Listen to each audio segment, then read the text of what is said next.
So, I mean, if I was in that position and people do ask me this question, the biggest thing I say to people is, why do you want to buy a property?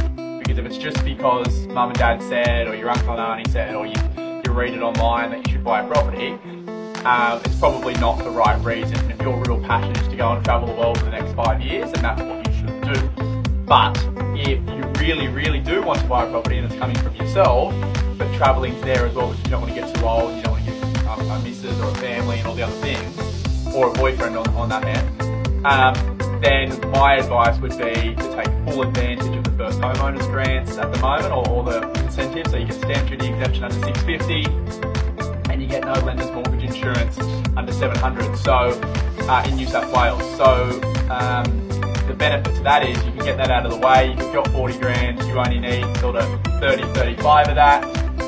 Get the property out of the way, live in it for 6 months, put a tenant in it, and then save the money and then go and travel, and you've sort of killed, 2 birds with 1 stone.